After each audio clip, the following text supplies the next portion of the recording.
So a warm welcome to you all, and I mean that by warm. It was quite warm today.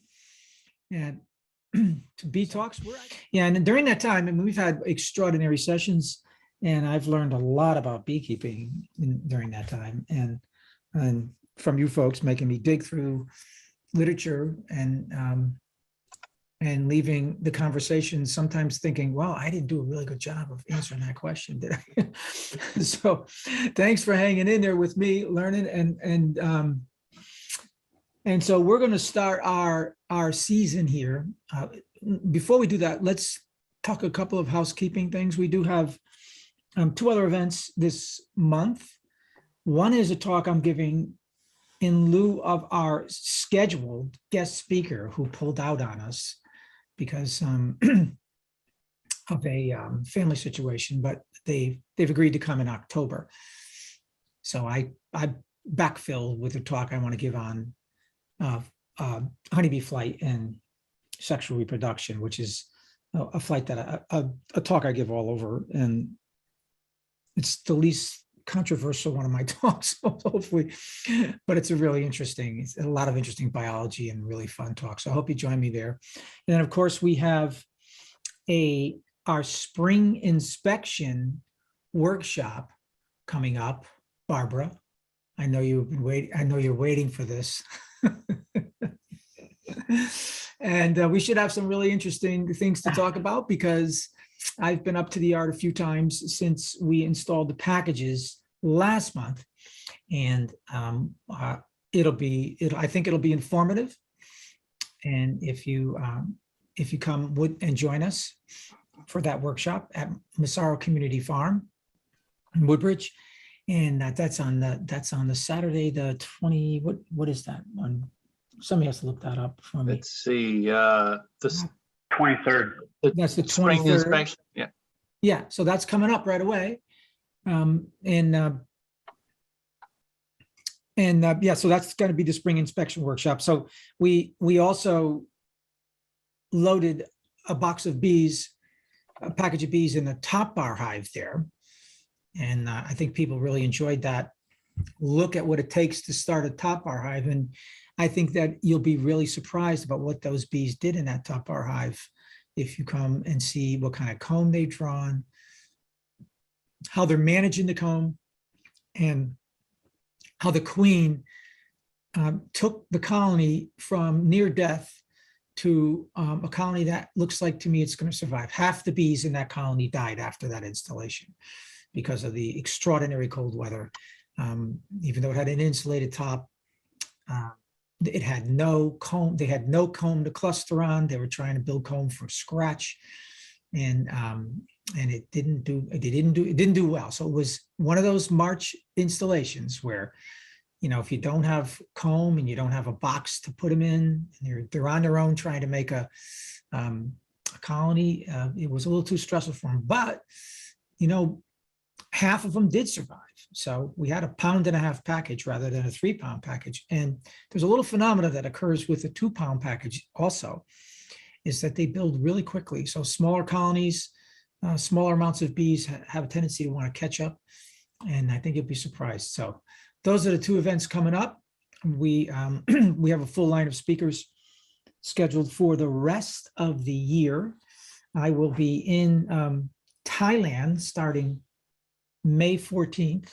So I think you'll see me for one more Bee Talks before I leave for Thailand. And I have actually made contact with Dr. Sammy, as he's referred to at this point, Samuel Ramsey, and he's going to be at Varroa University during the time that I'm in Thailand, which is a university just south of Bangkok, and he's made arrangements to have us come and visit him at his lab. So I'll have a lot of fun with him, and maybe I'll schedule a Zoom talk or something, and you can talk to him live in Thailand. So that ought to be a lot of fun. And so let's get started. This is an open format. Did I forget anything, Jose? No, you didn't. Everything's good. I actually would like to start with a little public service announcement. Cool. Let's do that. So there are a lot of beekeepers now who are preparing for bees, and they're either getting frames and coating them with wax, putting extra wax on them for either their, the brand new bees or the supers that they either have put on, hopefully, or have not yet put on their hives. And I saw this YouTube video that just popped up on my timeline, and I clicked on it. And this is a supposedly experienced beekeeper, and I want to caution people against doing what this individual has done. He's melting wax that he got in blocks in this pan that he put on an electric heater there in his garage. Thankfully, it was in his garage, and it was too small for what he was doing, but he put all his wax in there and he let it come to a rolling boil. He did put some water in there. No way. Rolling boil. And this thing just, when it was right to the very edge, he said, "Oh, I think I should take this off." And he took this off, and of course, wax spilled all over the heating element.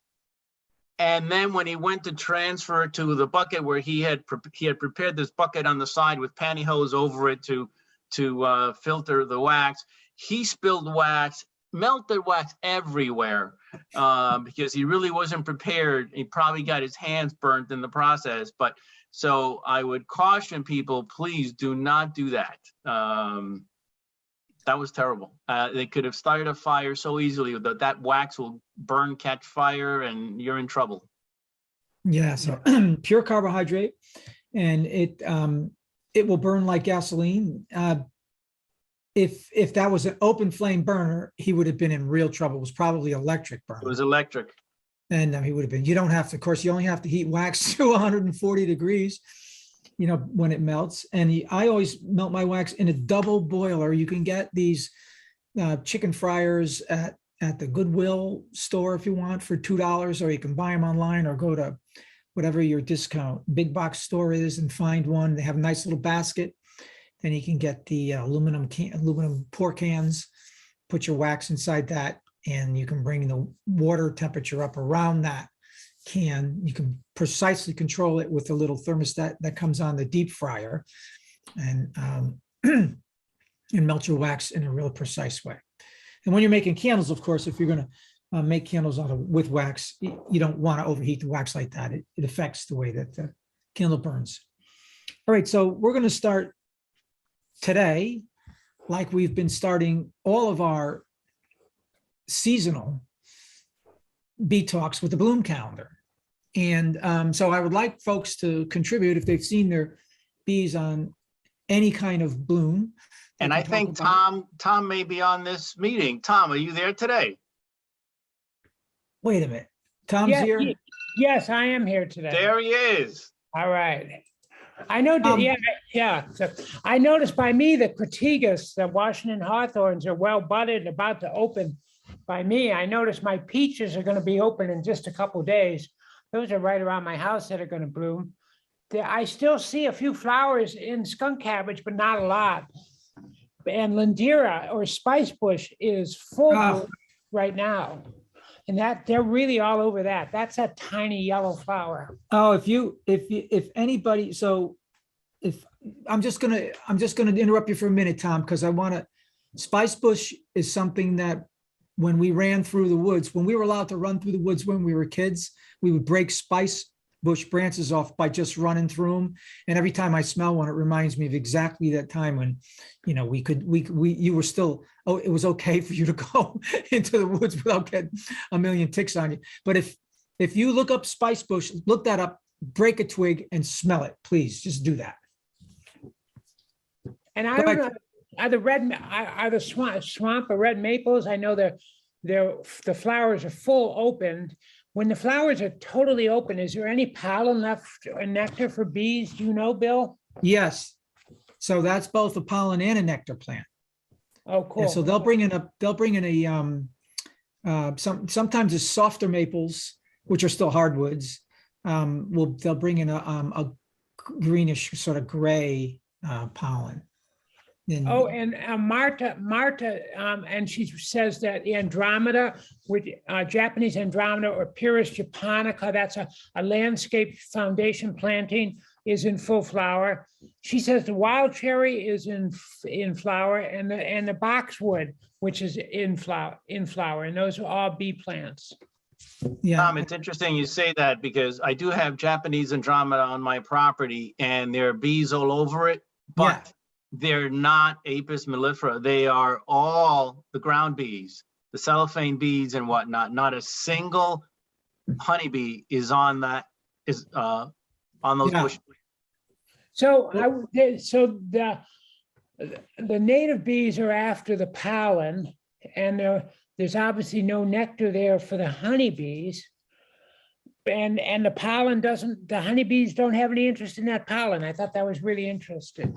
well, there's honeybees. There'll only be honeybees on andromeda when there's no other competitive source. So always keep that in mind, that it could be at all times or any time, if you don't see your bees on a specific plant that you think they should be on, it's likely that they're on a more productive source, because that's what they do. They find the most productive source, and that's where the colony generally goes to. You should see a straggler or two on the andromeda. I always do every year. And The other anything in the salix, genus. So all the willows, the weeping willows, the pussy willows, the black willows, they're all pretty much, aren't they pretty much blooming now? And yeah, well, pussy willow pollen, now you should see that. And pussy willows are a little bit, there's so many different species that some of them have this bright, beautiful, fluffy, extraordinary bloom, and bees get all over. Other ones are way more subtle, and they're just, but they're out all over the place. As a matter of fact, I found a new sort of index species for my own pussy willow here on my walking trails, which I overlooked for like 5 years, because I just walked right by it, thought it, never even considered it, because I was on my way to another specimen, so never considered it. And this year I found bees all over. So yeah, pussy willow is doing really well this year. Also, alder's out. I challenge anybody to ever find a bee on it, but I'm sure folks do see it. It's a catkin formation. Tom, why don't you explain what that is? Yeah, you're right. You want to explain what a catkin is? Or? I got one right outside my door. I'll be right back. I'll bring it in. Okay, he's going to go rip a catkin off of his. So it's a wonderful, interesting formation of a plant. So I'm hearing various accounts that dandelions are up big time in other areas. And I think, Jose, you said your dandelions are up. I have a lot of dandelions on my property. Yep. Well, I'm going to take a survey, a thumb up if you see if dandelions are in bloom in your area, or if you're finding them in there. I mean, okay, cool. I mean, if you're seeing lots of dandelions in your area, what I would do as a precaution, I would run in there and super them hives up. Not that you're going to get a whole bunch of honey out of it, but you could be approaching, a congestive hive thing. I went through my colonies today to make certain no one was showing any signs of swarms, and we don't have a dandelion in sight in my area in Cheshire. I have no idea why. I did see, I see a smattering, like 1 or 2 plants, but not like the fields you normally see. I must be about a week behind folks that are really, really out there big with dandelions. But I have supers on all my production colonies already. And I looked at them today, and none of them are showing any signs of swarming, no intention to swarm. I took brood out of them anyway, and put it down into weaker colonies. So maybe after Tom shows us what he's got there, Marta can talk to us and let us know about her splitting, because she's seen queen cells already. Okay, yeah. So there it is. I don't know if you can, I got in front of the camera. Yeah, you can see it. That's what a catkin looks like. You might not think that that's a flower, but it is. And I've taken them home and put them on under my dissecting scope, and saw the extraordinary pattern of the way that the pistils are arranged in that extraordinary little Right. catkin. that's hanging There there. is a ton of pollen on each Yeah. one of these droopy catkins. Yep. And so if you go by a bush that has catkins hanging, again, do yourself a favor if you care at all about, this whole sort of ecosphere that the bees visit and live in, take one of those catkins and shake it on something dark around you, the back of your cell phone, on your cell phone screen, something like, so you can see what Tom's talking about. An amazing amount of pollen will fall out of that catkin. And it's why people with allergies suffer from alder allergies.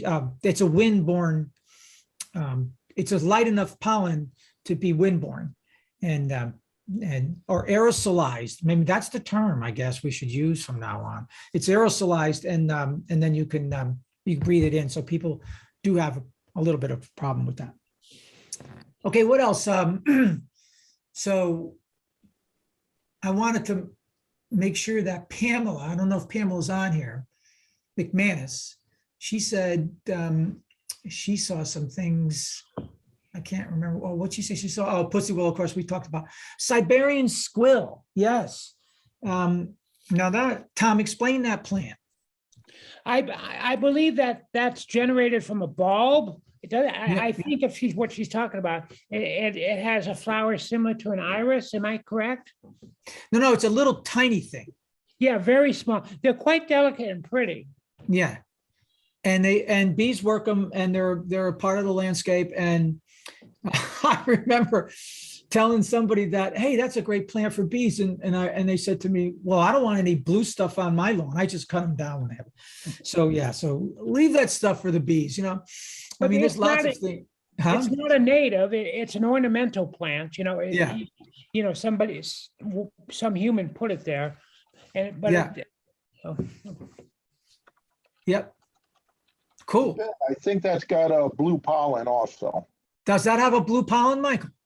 I believe so. Yeah, if you see that coming into your colony, that's just magnificent. Blue and those deep reds. And this time of year, most of the pollen that I'm seeing color-wise is coming in from, like that sort of classic yellow, and then a little white pollen. And I'm not seeing anything too colorful at this point, but I'm not where you guys are. I don't think I am getting my frames are filling with nectar. So I do have nectar. There's a minor, I wouldn't call it the main flow, but there's definitely enough nectar around for your bees to survive, especially the ones that have overwintered. You might want to consider stop feeding them at this point, assuming you still are feeding them.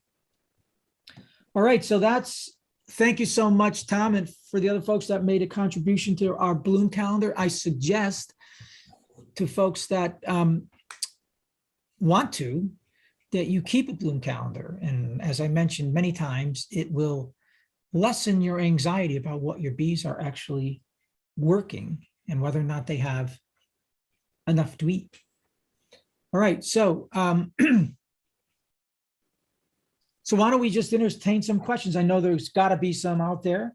There's, Marta made a comment, if she could expound upon that, that would be great. She says that her bees have filled 8 frames per each hive, and she has no space for the queen to lay, and so she had to make splits. She saw queen cells already. Yeah, all right. Marta, are you around? You want to talk about that, or is she here on the call? She's got to be on the call. Yeah. Sorry, I didn't know. I had a power to unmute myself. Hi. Hi. Yes, all my 7 colonies survived, and I had 4 which were extremely busy, I've noticed in the last week, and I checked them the last 3 days. I had 2 hives, which are 10 frames, 2 boxes full of bees, and both lower boxes were filled in with nectar and pollen. I never seen so much pollen in the colonies. And on the top, again, 2 frames with nectar, and the rest of it was filled in with brood. And queen, there was pretty much not one cell probably left for a queen to lay eggs. And even if there were cells from the brood which emerged, it was filled in with nectar. Almost, it looked like the colony is almost preparing for swarm and pushing queen out. So I'm not sure if it was the right thing to do, but I had a lot of swarming last year. I split that hive, removed a few frames with brood and nectar, and made a nook. And I added empty build-up frames so the queen has space to lay more eggs. And I had the same situation in 2 hives, which were 2 boxes of 8 frames, pretty much the same scenario. And 1 box had 6 queen cells, I should say 4 cups, and then 2 cells had larvae with royal jelly already. So, Okay. All right, so why don't you explain for everybody then, Marta, why when you saw those, you mentioned that you saw you saw larvae in some queen structures, and what did that indicate to you? right. So the queen caps, I understand it's bees sometimes exercise and will build the caps as long as there is no egg deposited. Sometimes they build it up and they take it down, but the moment the eggs are deposited and larvae are growing, it seems like the colonies start preparation for swarming. And with the congestions of the hive and flooded, just so much nectar and no space for queen to lay, it seems like the early stages of swarm preparation. There was a lot of drones, and drones are not only drone brood, but drones are flying outside also. So it seems like it's early. I think it's early.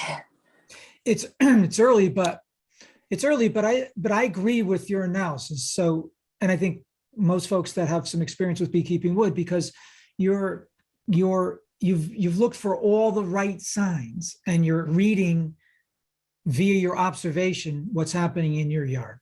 And I although I don't see a lot of drones flying out of my colonies, I did notice that there's plenty of drones inside of them. So they're probably just a couple days away from maturity. It takes a drone a while to mature once it comes out of once it emerges from a cell, because it has to migrate its own. There's a sperm migration that occurs inside of a drone's biology. So it takes a little while and then they fly. So it sounds like, you did all the right things. And you still have time too for those drones to mature, even if they're not, because you won't get a queen out of that, a virgin out of that, those drone cells for those queen cells for a while. So you'll have a couple of weeks, season will roll on, the drones will be mature, and you'll hit the actual combination just right. Mature drones, virgin queens flying. So that's a little tricky to understand as a new beekeeper, but that's how it occurs. You can make splits a little earlier than you might think, because it takes a while for that, for emergency queen to emerge. Now, a nice way to do that, of course, or another way to do it is to requeen those splits. But I think you did the right thing to harvest brood out of those boomers. And I suggest you do that one more time, maybe even 2 more times before. You can't hurt them in April and early May. So you just take a brood or a frame or 2 because it sounds like those queens are laying really, really strong. And I would continue to watch them, because they might swarm anyway. If you just leave them now and figure, well, I'm done, I'll only take, I don't know how many splits you made out of them, but I've made 1 split out of each hive, and those queens, very solid pattern.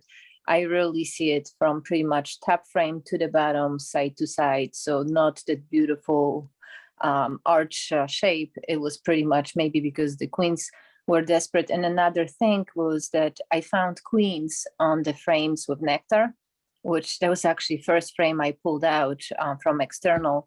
it was full of nectar, and queen was there, which I was very surprised to see her there. But then when I went through the rest of the frame, I think she was just looking for an empty spot, and there was just none, because I rarely see them there. So Yeah, you don't usually see queens walking around on nectar unless the colony has backfilled the brood nest Yeah. to keep her from, but you didn't see any of those other signs. So, all right, cool.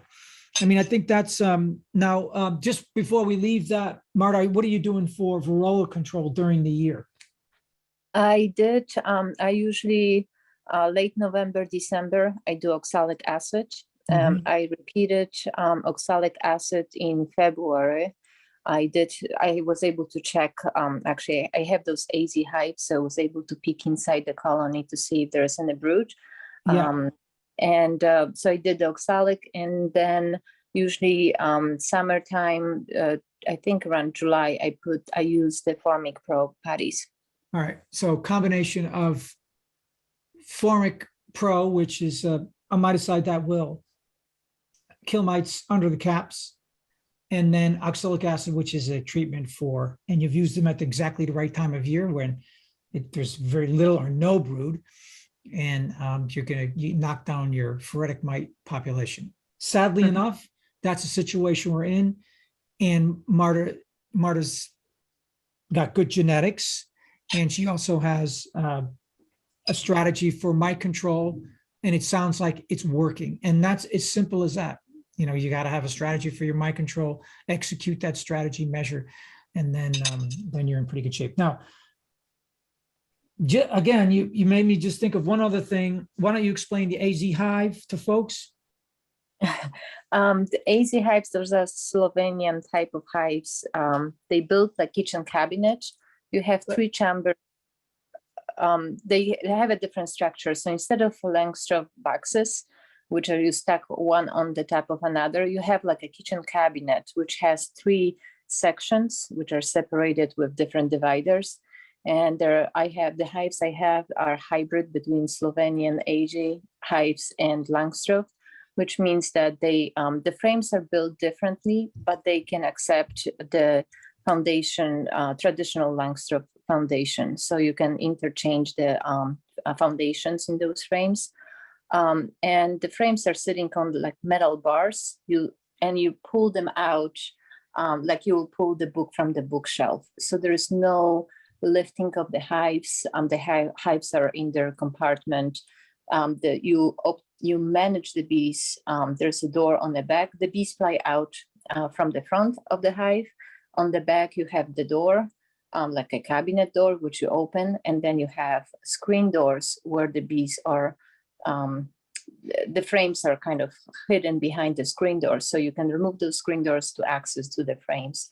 Very easy to manage. I had to convert because I couldn't lift much of the heavy stuff. And this way, the heaviest thing you lift is the frame of honey or brood. Perfect. You have the, It's a wonderful way to keep bees. So, Jose, is that your screen? Yeah, that's Jose's screen up there. I think you can all see that. That's Marta. Yours is not quite the same, right? But it's close. Right. These are traditional Slovenian hives. They're smaller and usually 2 compartments. Yeah. Mine are 3 full brood size frames. So the top compartment will be for honey. And Mark Surzak uses those also, right? Mm-hmm. There's a few beekeepers I know in Connecticut. Hopefully the population will grow. Well, it's another way to keep bees without lifting heavy boxes.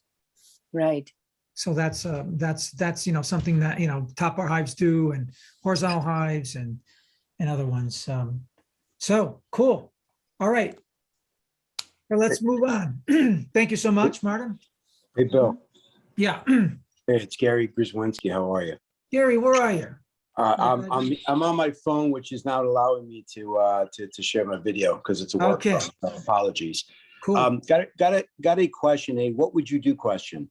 Right. So the situation is that I've got my dad and my hives we've got 20 hives that are the same situation as Martha's, all of them, right? So either queen cells are being produced, queen cells have already got royal jelly in them.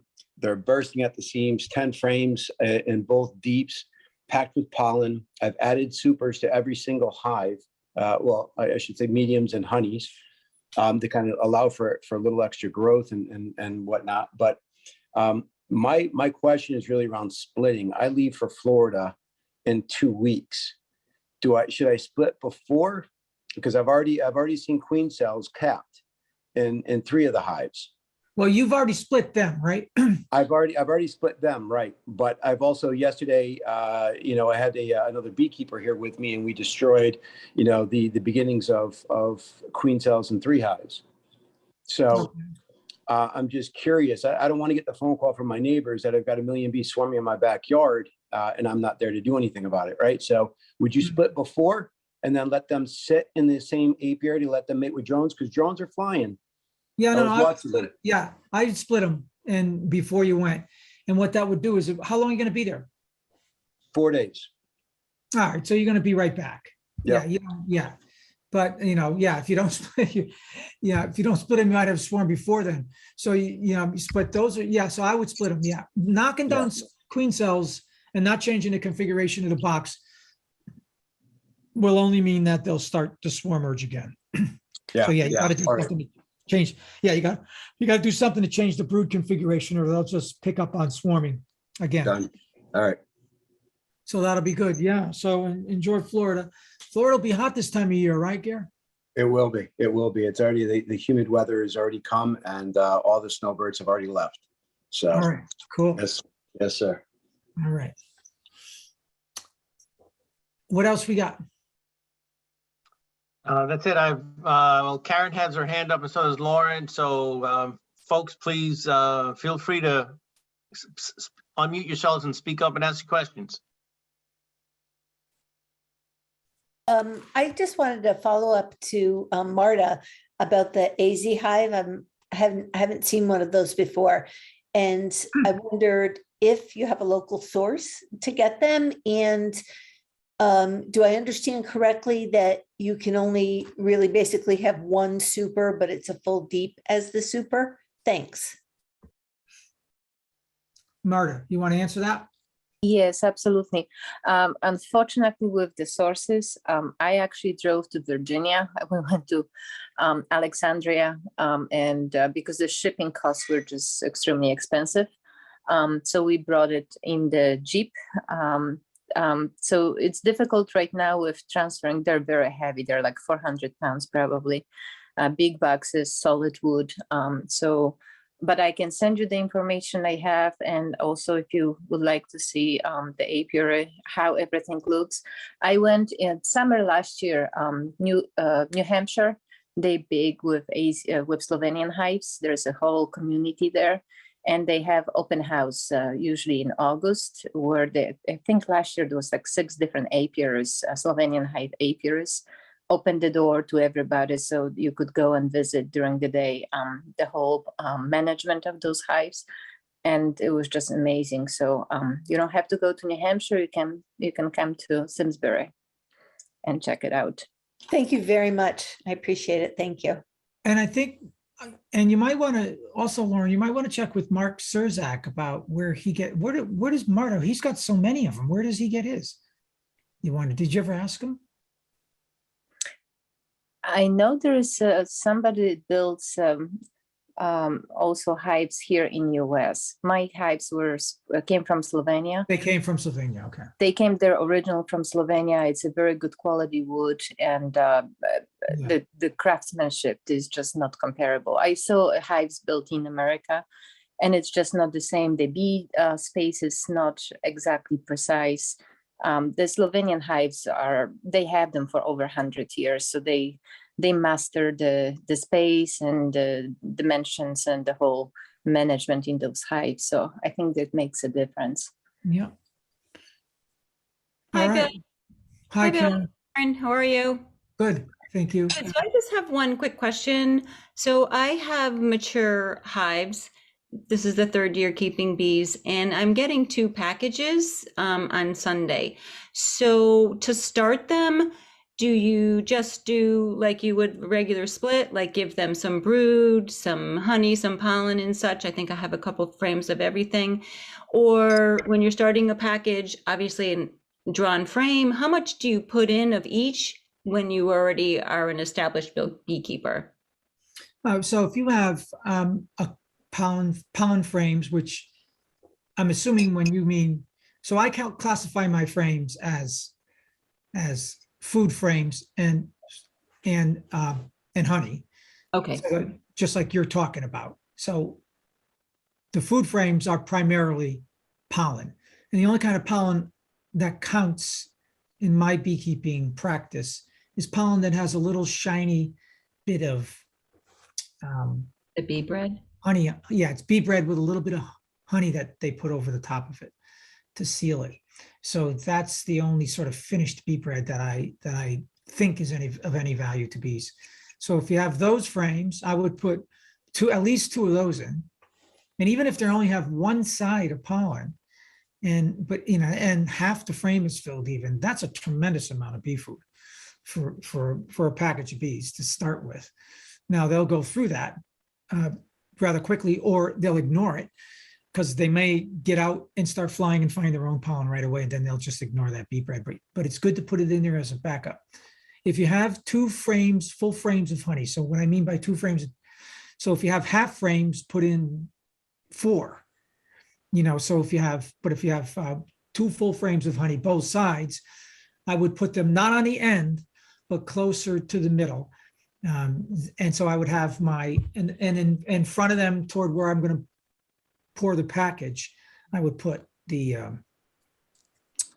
food frames, the pollen frames. So it would look like drawn comb, some honey, a couple frames of pollen, and then I'd leave the middle of that brood nest open.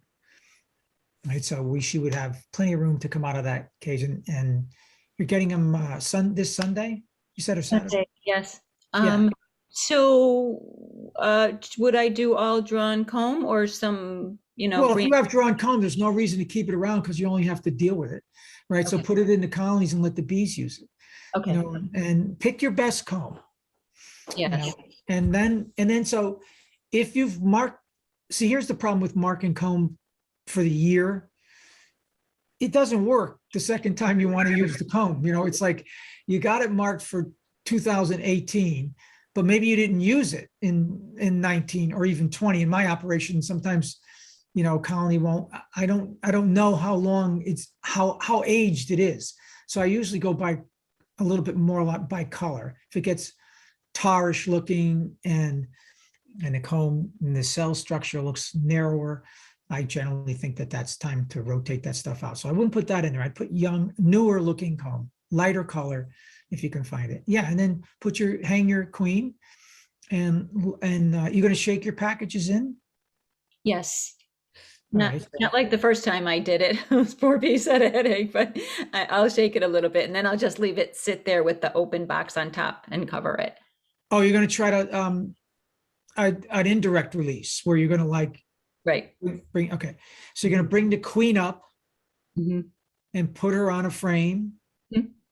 So the best practice there is to drop a cup full of bees on her. All right, so if you can, when you put her on that frame that you're going to put above the box, because your box is going to be down below, right? You're going to let them try to come out of the box themselves. All right, so you're not going to shake them out. You're going to Actually, no, I'm sorry, Bill. I will shake them out and then anything left, I'll just sit the carrying box on Yeah. it and then just an empty frame, just a empty box. Yeah. Yeah. top, Well, like a yeah. shell. Well, yeah. If the sun's out Sunday, it's going to be 50 degrees. Oh, And that'll be fine. The bees will probably come out of that box no matter where you left it and end up installing in that colony. But do it whatever way you're comfortable with. And then even though you've provisioned those boxes in a really good way by providing them with some honey and providing them with some pollen, I would still try to get a little bit of syrup in them. okay. Okay. Just a little. Yeah, you don't have to put in 5 gallons. Just put a little syrup in it. And I'd use my capping scratcher and just lightly scratch a couple comb, just a couple little scratches on the honey so you can get it out. And make sure you have a water source around, or there's one available for them, because they won't be able to use that honey unless they thin it. And they'll need some water for that. Okay. That's why I'm saying a little bit of 1-to-1 will carry them over until they can start thinning honey and doing all that stuff. That gets a package started right. Leave them in there for 3 days and go see if the queen's out. Okay. Sometimes those packages can just abscond on you, and we've got that comment in, someone posted that comment. They installed 3 packages and one of them took off, and Lauren's an established beekeeper, so she's got some hives already. One possibility, if she's got a strong hive, is in order for her to minimize that happening to her, is take a frame of brood from a strong in where you're going to install your package, and if you put brood in there, it sort of diminishes the propensity of those bees that you're installing from the package to leave that hive. Bill? Yeah, that's exactly right. They won't leave if there's brood in there. Okay, perfect. I'll do that. Just one other quick question too. I noticed it's supposed to be very cold. I'm gonna just back up a little bit, but Sure. then, so if you wanted to, so for the folks that are listening and thinking, well, if I put brood in there, won't I put mites in there? The answer is yes. So if you're going to put capped brood in there, right, you're going to introduce a mite population to that colony, most likely, especially if you took that capped brood out of an overwintered colony. For sure, there's mites in it at that point. So if you wanted to start a package off clean and do pretty much what I do is install the package. I haven't done this in a while, but install the package, and then when the queen comes out and starts laying, she establishes the brood piece for you. Before any brood is capped, I give them an oxalic acid treatment, which kills all of the phoretic mites, and it gives them a real clean start. So just beware. It's a good thing to do. I like that strategy, especially if you have strong colonies that are looking to go to the trees, right? So it's a good idea. You can install a package and put some brood in there. I would shake and normally when I put brood into an established package colony after they've begun to brood up a little on their own, I'll bring the bees over, the nurse bees, I'll bring them over with the frame. In the case of a package, you've got 10,000 bees, 9,000 bees that don't have much to do. So one frame of brood is there's plenty of heater bees that will take care of that can take care of that brood.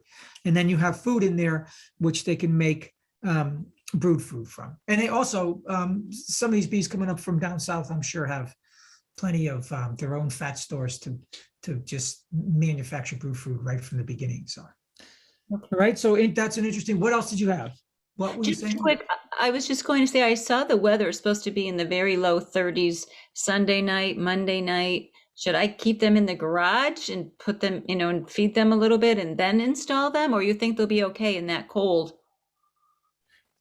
No, I think they'll be fine in that cold. Really? Okay. Yeah, if you put them in the box at night, that's the nighttime cold temperature. Yes. I didn't look at that. That's going down to the 30s at night. Yeah. Yeah, 2 or 3 nights. Yeah. Yeah, that's a pain, but I'm sure they'll be fine as long as they're on drawn comb where they can cluster nice. Okay. If you were throwing them in a box with foundation, they'd probably be fine also. But if you were saying I'm going to be a natural beekeeper and I'm just going to let them draw all their own comb, not do anything, and you threw them in a box, they probably wouldn't be all right because they have to hang then like they would hang in a swarm in a bivouac. And that's a little bit more difficult to do than having frames to walk on and be together on. So I think they'll be all right. But if you don't want to install them in the cold, then you can keep them in that box for another couple of days. But you're always how long would you keep them then? Well, yeah, that's the thing. And then I worry about the food. I'll have to pull the can out, some sugar water in, or every time I do it, the times I've done it, there's not a lot of food and liquid left in those cans. So that worries me. Yeah. Yeah. So Bill, just to follow up on that, under what circumstances would the changes in temperature, too hot or too cold, considering that packages are coming up and they're hot down there. Who knows how they're being transported, and then they get up here and they're cold. Would a cold temperature or really hot temperature affect the queen's ability to lay, her killing her sperm? No, that won't happen. So the queen will have an internal temperature that she will maintain, and she'll also be protected by the other bees that will gather around her and keep her warm. So yeah, the queen's always in the middle of that, or normally in the middle of a cold cluster, the queen is in the middle. So yeah, she'll be cared for and kept warm. If she were chilled or overheated to a degree, yes, she would lose the content of her spermatheca. Yeah, it would kill the sperm. But that First won't time beekeepers, we just got a package a couple of weeks ago. They seem to be doing well. And of course, as somebody just mentioned, the initial, Karen just mentioned, the initial food can was very minimal. And so we gave them some one-to-one sugar Yeah. water and some of the bee food. The question we have is, how long should we keep them, keep giving it to them before we sort of take that away and let them do their job from instead of artificial food to natural foraging? Yes. So we can't answer that question without asking you a few. All right. Okay. So how did you start your bees? On foundation? We, as I said, some of those words are new to me. Okay. We got we bought a hive and we put it together. We ordered the packaged bees, we got them, and we basically watched all of your videos and everything and dumped the bees into the thing, into the first layer of the. So, but you didn't have any, since you're brand new, so you used foundation, no drawn comb. There's no comb drawn at all in any year. No. It was just that whatever came in the frame, that little, the little hexagons. Yeah. So, so they're going to build up wax on those Yes, little. doing that. Huh? They are doing that. Okay, so you got to keep feeding them. So So you we have gotta to keep feeding them for how much longer? for a long time. I would take that bee food. I'm assuming you mean a pollen patty. Yes. Yeah. So I would take that out. Okay. If you don't need that, I don't think. There's no harm in leaving it unless that package came with small hive beetles in it, and a lot of them did this year.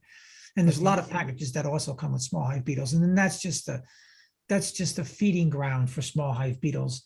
And in our part of the country here, have you seen pollen coming into that colony? Are they No. foraging? No. I've not seen anything come. I've seen the bees are starting to get to the bushes that have some flowers. And so we see some of them coming out and actually foraging, but the majority of them are not. And so we were wondering whether giving them the sugar water and the pollen is actually, hey, if this is available, why should I do anything else, right? No, actually, the opposite's true. The one good thing about feeding bees is they don't care about your feeder if there's natural food for them to get. Okay.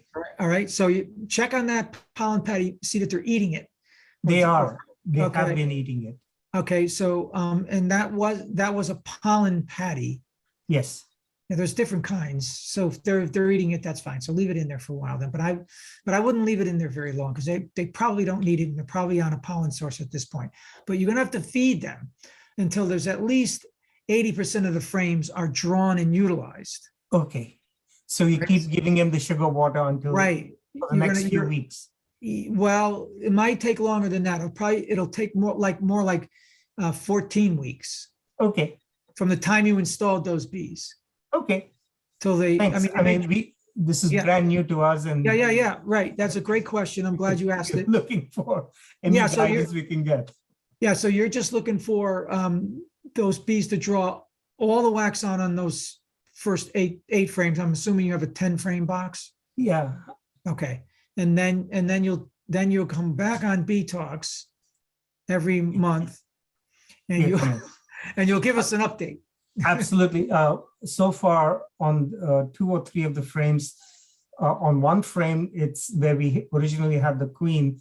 There is wax almost all the way to the bottom of the frame, Yeah, and higher on the top and larger on the top than the bottom.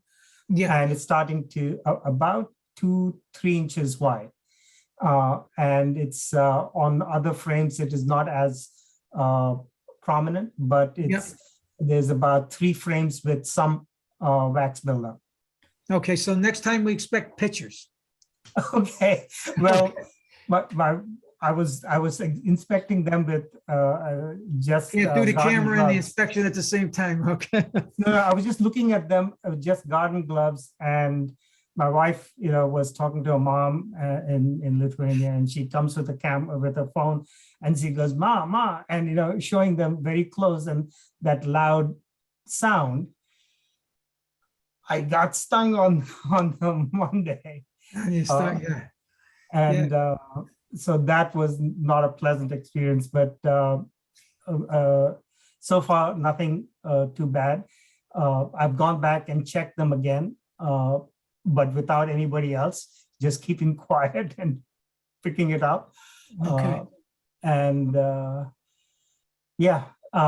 And she has the photographs, and I'm sure we'll be able to. Yeah. So next time, yeah, that's good. All right, that's great. Thank you. I think you're doing wonderful. Peter, All what do you right, have to tell Peter's us? next. Oh, just quick. I have these broodminder sensors, and Yes. I thought it was interesting because this is the first year I've actually been able to overwinter a couple of hives. And let me share. So I just thought it was very interesting. And there's other temperatures I could show you outside, but I'm really just showing you 2 sensors. This is a two deep box. And so the yellow lines are the upper, and the yellow line is the upper, and the purple is the lower. And this is from Okay. December. And it was just interesting, I thought, to see in December how you could almost see here how the bees moved from the upper to the lower. You see the temperature in the I'm sorry, from the I got to Went mix the other way. from the Yeah. lower to the upper over the winter. And then it was almost like bang, they came online and really started to hold the about 94-degree temperature in mid-March in the lower brood box. And now they're just holding it solid The upper brood box, in the lower brood box. lower. Yeah. Oh, so wait a minute. So you're showing that the bees moved. I would expect that your lower. So did you inspect this colony, Peter? I've been feeding them and looking, but I haven't pulled it all apart yet. All right. Well, one thing to do is pull it apart and make sure that that lower brood box is actually where the brood is. Because I would expect that brood to be in the upper brood box at this point. And Okay, I'll check that. yeah, A little nervous about, pulling the 2 boxes apart and potentially cutting them in half if they were in between or something like that. no, that's all right. You can do that. Just make sure you're not doing it when it's 30 degrees, but you can. do Okay. So for the rest of the folks, Peter, could you mind spending just 1 minute explaining what broodminder is? Yeah, it's basically like my broodminder is a website, of course, but broodminder, it's a company that creates some sensors. So they have scales. So I have a scale on this, and it records the scale, and then I could get the the weight or the temperatures or the humidity on my phone, and then it gets sent up to the to their website, and then so you could kind of analyze things on your computer. You could look at it on your phone too, but it's a little bit harder. it's just very interesting seeing through the winter what was going on and what the temperatures, and it's pretty amazing. You know, even with the insulation, at some points I see 25 degrees, like in this case, end of January, but then in the upper part, they're holding it at about 70. That's normal. That's really normal. So what you're seeing right there, where you have your dotted line at this point is, so this temperature sensor is above the upper brood box, and it's reading, and that's basically where all the bees were at that point. Well, there weren't any bees in the lower bee box because they couldn't survive at 24 degrees. So they were all up there at 71 degrees and without brood. And that tells me that that colony was totally broodless at that point because it can't maintain brood at 71 degrees. So if you move it a little bit over to the right at this point, you'll see where it goes into brood territory. Keep going till you get to that first boom. So right there, see, right, that's the point where brood in this particular colony, according to your measurements, started. So if you can go down and see the date, that's February 8th. Is from then on, they've tried to, you know, there's fits and starts in brood, right? So they don't always, but they brooded up a little patch of brood in February, and they had to maintain a higher temperature. And if you keep going, you'll see that it's always peaking into that high temperature as the brood recedes, and then she starts laying again, and there's, you know, get really cold temperature. There's another peak where brood is again there in the colony, you know, and what happens between those dips, we don't know. You know, they might eat back what they've already laid, you know, and then brood rearing starts in earnest out there. Well, measurement-wise, it starts in earnest out near March, where we really see it's not going to go down now unless the, you know, you're not going to go below that 90-degree temperature unless there's something wrong with the thermocouple. And I thought what was interesting with this one, almost the exact same time, you know, in mid-March, the lower brood box, you know, started maintaining a temperature, but in this particular one, it dipped down. Well, you for remember, a couple weeks. so here's the thing, right? So make sure you understand your sensor placement, because you have that, what would you call that reddish one above the lower box. So that doesn't mean it's reading the temperature of the lower box. Yeah, it's just in the It's middle. above the lower box. So it's in Right. the, you know, so that doesn't mean that, you know, so your brood can still be in the upper box, but she's laid below it.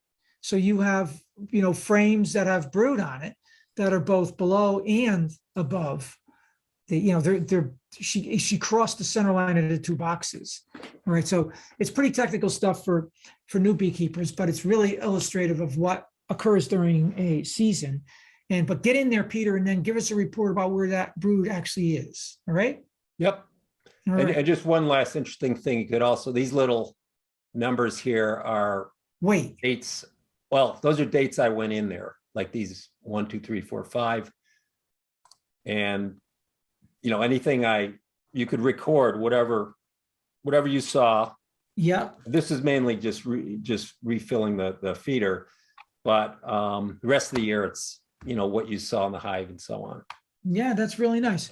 So broodminder is something that folks, if they're going to get into wanting to know a little bit more about what's happening in that box when they can't go in it, get yourself one of these things. Make sure your placement, your sensor placement is, you got to test that sensor placement for its reading. In other words, you have to get it to read exactly what you want. When they do this on a large scale in the scientific community, they will put hundreds of sensors in a box so that they can get, you know, a more accurate reading. So, but you don't need to do that. You can do what Peter's doing, and you can have a whole lot of fun figuring that out. Heather, what do you got? Unmute yourself, Heather. I'm sorry, I was trying. So I'm a brand new beekeeper. All right. And, I installed 2 nukes 2 weeks ago. I'm so glad I did 2 because they are completely different. Wow. Tell us how. So one of the nukes, when we installed it, had a lot of dead bees. And when I called Cedar Grove or Cedar Lane, they said it was because of that cold spell that we had. There was like that Monday where it got really, really cold.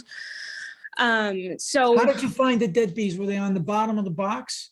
yeah, they were in the bottom of the box. And then when we dumped the remaining bees into our hive, a lot of dead bees came out, and then they were pushing out dead bees and then dead brood for the next couple days. Well, they went through a really rough period there, huh? Yeah, and it's weird because it was just one of them, and I called the guys just to double check, and they were like, "No, we think it's from the freeze," because they were all inspected and everything. So it's been interesting because the two hives are performing so differently. Our other hive is just like going great guns, and I installed the second brood box on it today.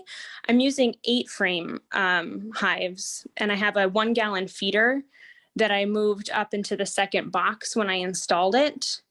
And I'm just trying to gauge, like, because I'm so new to this, like how often to be filling that, because it seems like they're going through it really fast. They're bringing in pollen, they're bringing in nectar. They've gone through the bee food, the pollen patty that I put in. Do I need to put in another one? No. Okay. I'm not in favor of using pollen patties, but yeah, I would say no, don't do that. Let's get back to the colony, the box that had a lot of dead bees.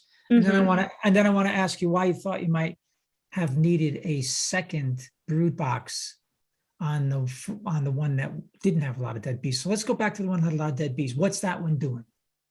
So they're building out comb on the foundation.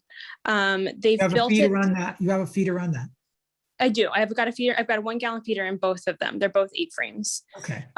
So it's taking up 1 frame space. So that meant there were 5-frame nukes. So there was 2 frames with foundation for them to build out on. So they've built out comb on one of those frames, and you're leaving them as nukes? No. They're in the 8-frame hive. They're in the 8-frame hive, but you put a division board feeder in. You put a Yes. feeder in. Okay. Yes. And they're taking syrup down on that division board feeder. Yes. All right. But that takes up a space. So you really only have 7 frames in there, right? Exactly. So it's kind of, and everything I read is always about 10 frames. And so I'm like, am I doing the right thing?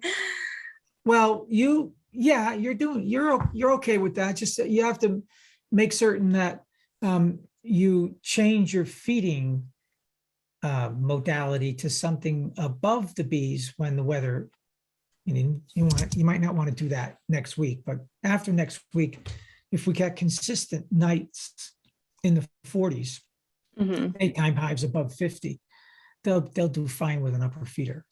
Okay. A hive top feeder of some kind. If you leave your division board feeder in there, you need those frames in an 8-frame. Bill, if you're concerned about cold, you could put a box around that feeder. On top. Yeah, you could put a box. I was assuming that a different kind of a feeder, Kirk, but you're right. There's lots of different hive top feeders, and the ones that sit on top of the colony exposed to the weather, which I think that's what you were referring to, right, Kirk? Yeah, I use buckets, and I'll put a box around the bucket. Right. Yeah. He inverts a bucket and puts a box around it. And then what I do with the hive, I have hive top feeders. I just put an insulated cover over those.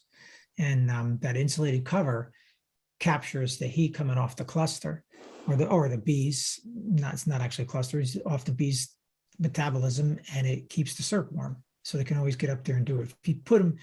If you just do that and don't put an insulated cover on, they can still get up there, but they need more ambient temperature needs to be higher for them to feed out of it.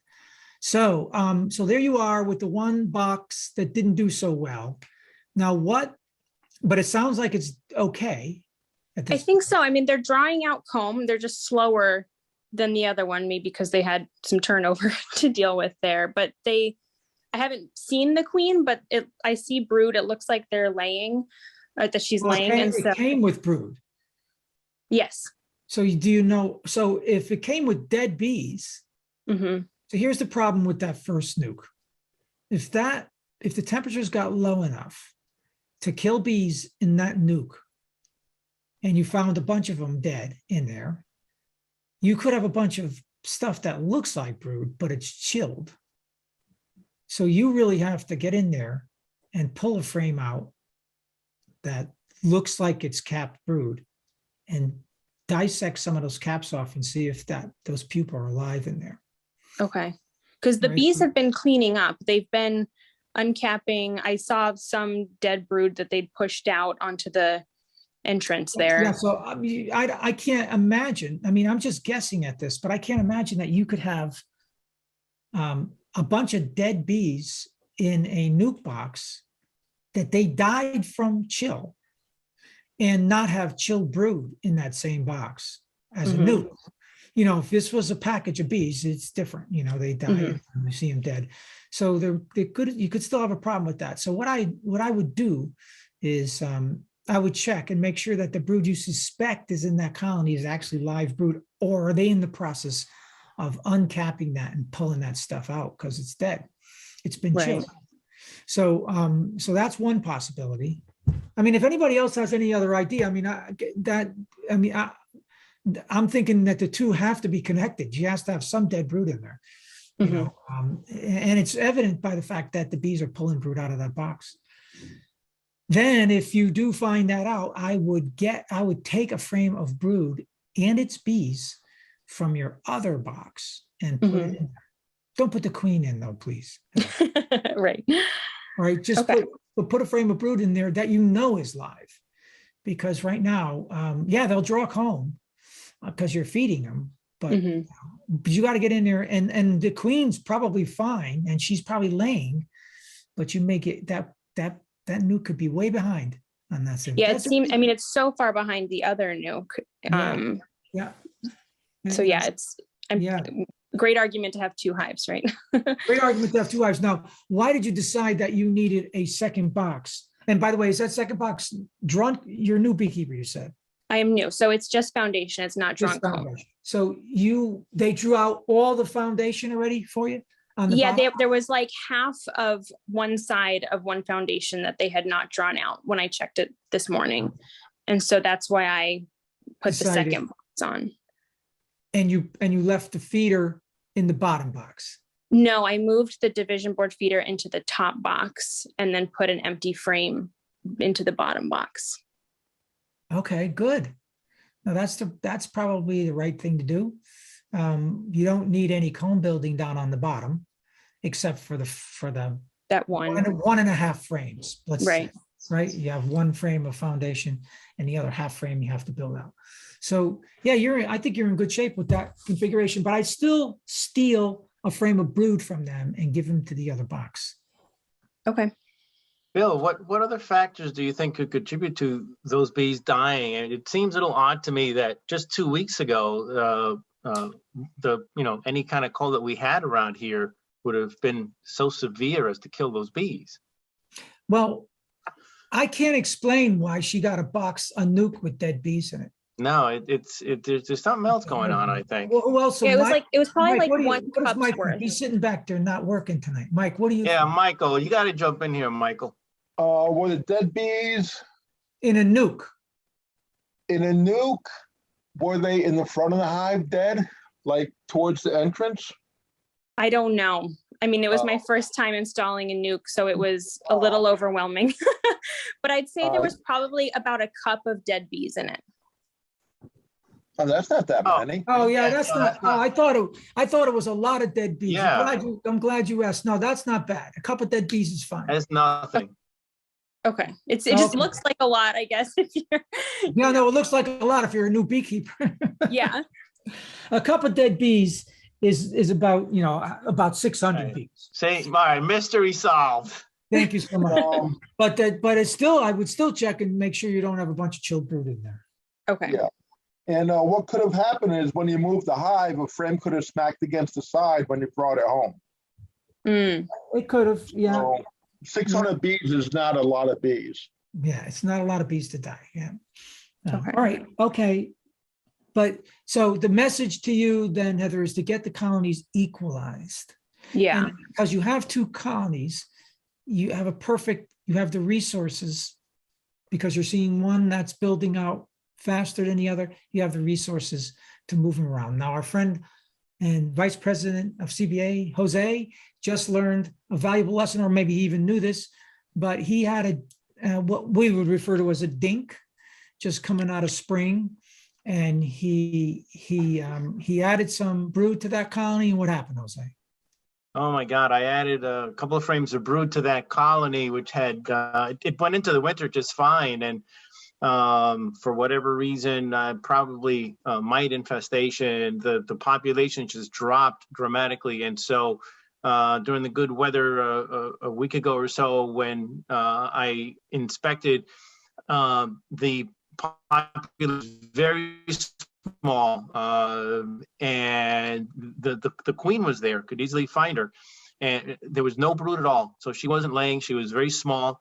I put in brood from one of my hives that's just going absolutely nuts. The population is tremendous, and within 3 days, that queen began to lay like crazy. 4 days, the queen began to lay like crazy.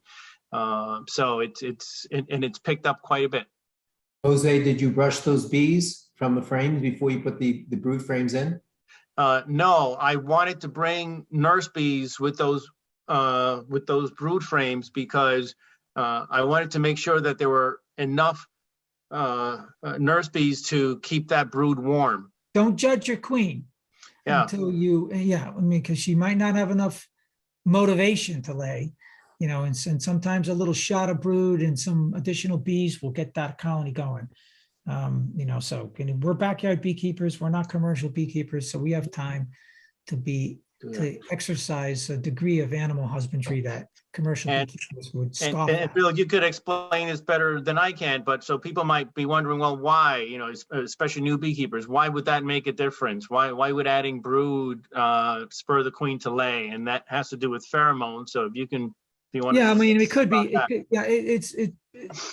it could be anything. I mean,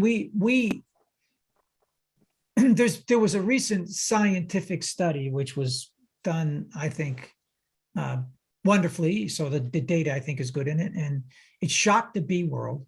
It's called the good queen, bad queen study, where they had 5 colonies of each, bad queens and good queens, and they switched the queens in the colonies. So in other words, they judged the good queen by large populations, lots of egg laying each day, and so on and so forth. So they had the metrics they measured, and they determined, well, these are the good ones, the good queens, because she's laying so much, and these are the bad queens because she's not laying so much, and they're weaker colonies, and so on. So they said, well, let's figure out what's going on here. Is it the bees that are motivating the queens to lay, or is it the queens are just inferior? So they switched them, right? It turned out that when they switched the queens, they put the bad queens in the good queen colony and took the good queens and put them in the bad queen colony. The bad queens laid just like the good queens did when they were in those colonies. So it's not always the queen. It can be the queen is inferior or not properly mated or just a weak queen, but sometimes it's not. It's the brood from another colony. In this case, you put brood from a colony in there that had the right brood pheromone profile to stimulate the queen into laying, and that happened in that study also. There's lots to this beekeeping game that we know nothing about. But we have had Donna waiting too long. Donna, what's going on? So I just have a quick question. I have a hive, my first hive last year, my first year. The hive did well. I didn't get any honey last year, but it built up, I have 2 deeps on it. It survived the winter. I did my first real deep inspection yesterday with the nice weather, and the top box, the top deep, is full of brood and nectar and honey, and I saw the queen, and I'd say the top box weighed 100 pounds, and the bottom box probably weighed like 20. There's very little in the bottom box, and there's some bees. Very little. Explain very little, because we got caught on the last one about. Oh, so I mean, there was some. Most of the bees were in the top box. There were bees in the bottom, but not as much. There Was there brood in the bottom? I didn't see any brood. I saw it, like the foundation, looked like they had eaten the honey, I guess, over the winter. And I guess my question is, there's a friend of mine who's been doing this for a few years who said I should reverse the hive bodies and put the top on the bottom and the bottom on the top. And I'm just wondering what your thoughts are on that. Well, there's no should in that sentence. You can do that if you want. It's not totally necessary, but you can. And in your case, you might want to try it and see what happens. The theory is that bees have a tendency to want to build up vertically. They prefer to build up vertically. That's not actually the case. You know, that's not true in all cases.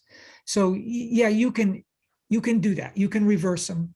And what will occur is if the top box is totally filled at this point, meaning it's being utilized 100%, they're storing nectar in it, there's pollen in there, and you've got brood in maybe 8 frames. How many frames do you have brood in, Donna, when you pulled it apart? There was probably like, I'd say 7 frames of brood. In different stages and stuff like that. Yes, yeah. So yeah, you can reverse them, but it's not a panacea, and it won't do much for the colony. What will happen is the colony will reverse itself. Eventually what will occur is the brood will emerge, or the top box will get full, right? And then the bees will move the queen and the brood down slowly into the bottom box. And then the top box will end up being more nectar and pollens. All right. So that's how that goes on. But so no, it's not totally necessary. What you have to do is make certain that if you reverse these boxes at this point, there's not a crown of honey on the top band, a band of honey on the tops of those frames. Is there? What? I'm not sure what you mean by a band of honey. So a band of honey. So somebody's got to get a photograph. We almost should have this one up every Jose, are you on that? Are you finding a band of honey?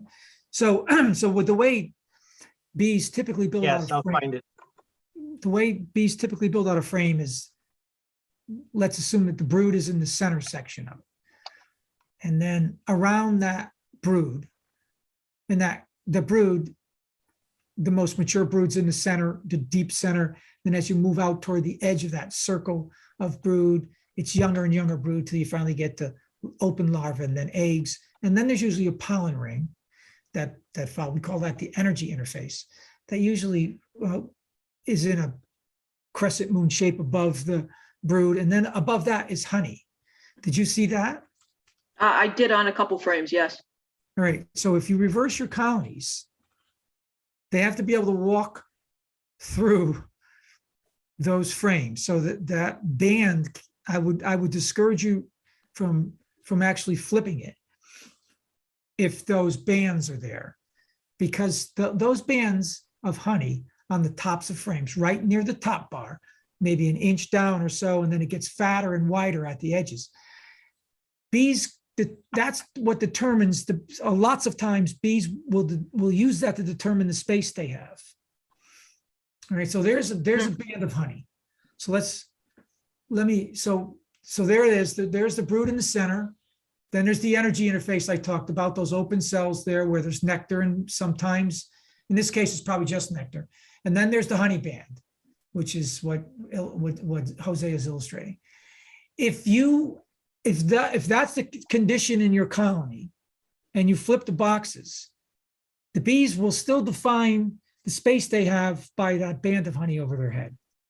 That's what they use to determine if they can go in. So you have to do something to encourage them to move through and use that top box. Otherwise, they could say, well, we're here, down here, we're crowded, let's put up some swarm cells and leave. Uh-oh. So even though, all right, so just make sure they can get through. All right. Okay. So, and I don't know how you're gonna do it. Yeah. Counter to what people say about bees building up. Yeah. First of all, you normally see bees start at the top of a frame and build down. Yeah, that's when that's their normal. They have to. And I've actually, I have situations where I've left my honey supers on, as my top box over the winter. Yeah. and all my bees are up there. So I'll to get the brood to go back down, or to put them back, I'll put a honey super in a deep box, and they'll fill out that space. So I don't know. My experience is bees build down. Well, that's, I mean, they'll build down just as like, well, in her, the reason I'm going through this long explanation with Donna is that she could do nothing by reversing those colonies. It won't do a thing, because if they won't cross that honey band, they I'm won't even just saying consider she'll it. probably be fine if she doesn't flip them over. Yeah, and if she doesn't do it, she will be fine, because then the bees can move down because there's no honey band there to stop them. Yeah. So yeah, I agree with you, Kurt. Thank you for that. And that's exactly my experience. Yes. I would almost think she's laying down there already. If you get your glasses out and you look at frames, you might find eggs already. You could find them, Donna. You didn't look close enough, did you? See, we accuse people of things on Bee Talks. We don't let you go by. We'll accuse you of stuff. I'm still trying to figure out what I'm seeing when I'm looking at it. Yeah, I know. So yeah, so use Michael's suggestion. Take a picture of the frame. Have you ever seen that sloppy technique I use to hold up a frame with a hive tool? You can do it that way also. It sort of tees up the frame for you, so then you have two hands and you can operate your cell phone, take a picture of that frame, and then go inside later on and see what you can see in there, if there's eggs in there. But I agree with Michael. She's probably already down there laying a little bit. And if that's the case, if you reverse them, then you've split the brood. And that we got 30-degree nights coming, I would discourage that. Okay, thank you. All right. What else we got? Yes, the first year, last year, the hive overwintered well. Sir to Donna, I did my first spring inspection today. The upper deep is full of honey. I did not expect to see that. I thought I'd see a depleted honey frames because of overwintering, but they're full. In the lower deep, the brood chamber, as the first 5 frames on the east side are empty, but drawn comb. And then 5 frames they have capped brood, open larva, and some eggs with crescents of pollen, with a little bit of honey. So, like, in good weather, there's plenty of bees out foraging, bring back tons of pollen, getting water, and they seem healthy and active. But my question is, like, should I reverse some of those empty frames and bring those cat brood to the center? Oh, so you're suffering from the beekeeper's dilemma. So the beekeeper's dilemma is, do I know more about what should be happening inside this beautifully complicated biological process than the actual bees do? So I would say, if you have that colony and it seems like it's happy doing exactly what it is, and it built out the way it wanted to build out, and it's healthy, and you've got sounds like you got plenty of brood in there, I wouldn't touch it. I'd observe it and see what the hell they're doing. Okay. I would leave it totally alone, because bees are inherently much smarter than we are when it comes to how they manage their own biology and the box they find themselves into. The only time we get in trouble with bees is when we start to inspect them and we spread around disease in the yard, or we roll the queen. So for the most part, if it wasn't for Varroa, you could leave those bees alone for years and years and years. They would swarm and come back and swarm and come back, and it wouldn't be a problem. But we have a problem with our pest management. That's the only thing we have. But I would suggest you just let them be, and see what happens. Let us know. I mean, it's an odd configuration. I agree. I mean, you're saying that on the east side, right, where the sun comes, because it's oriented. Huh? No, on the west side, 5 frames are empty. Yeah, that, right. The west side, 5 frames are empty where the sun sets. Where the sun Right. rises on the east. That's where your brood is. Right. I'm Yep. guessing that the bees figured this out, and said, hey, that's the warmest side of this colony. Let's go over It's just there. warm. Yeah. And that's where they are. Yeah. And But check those, Would you- check them for swarm cells though, and make sure they don't swarm this year. Or try not to get them. to So swarm.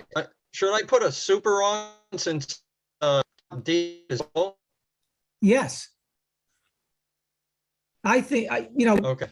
yeah, I mean, if you're seeing incoming nectar to that extent, then I would put it on. Yeah, absolutely. It can't hurt to put the super on, Oh, very good. yeah. All right, cool. Okay. Well, listen, we're almost out of time. Do Thank we you, have Vicky. any, let's take a final question from somebody. I know there's somebody out there that has something to say. Super early and super often. Thank you, Skip. Absolutely. I agree with that. Listen, your supers are sitting around doing nothing anyway. I use a queen excluder. Some people don't, but I use a queen excluder, and that keeps the queen out of there. And if it's drawn comb, we've gone over this a million times on other forums where we've discussed this thing with commercial beekeepers and other experienced beekeepers and the like, and extraordinarily experienced beekeepers. And we all seem to anecdotally agree on at least one point. If you give bees a lot of drawn comb in multiple supers, they have a tendency to make more honey than they would. They definitely make more honey if they have to start from scratch and draw those supers, but they'll make a lot more honey if you give them a lot more comb, drawn comb. Some reason it stimulates their hoarding instinct, and they go at it in a great way. Well, listen, I'm going to thank everybody for coming tonight. It was a rainy night here in Cheshire. I appreciate all your questions. I mean, I think that I hope folks have learned something from it. All right. Thanks for the folks that make contributions during this talk. I need all the help I can get, of course. Thanks to Michael and Kurt and everybody else who brought in their Jose and everybody else who said something, and Lauren. Tom, Peter. Everybody who brings things in. But please bring more stuff to it. The more we do that, the better we're going to get as a community. All right, I'm going to say good night for real at this point. Thank you all for coming. Everybody. Remember, Thank you for joining us today.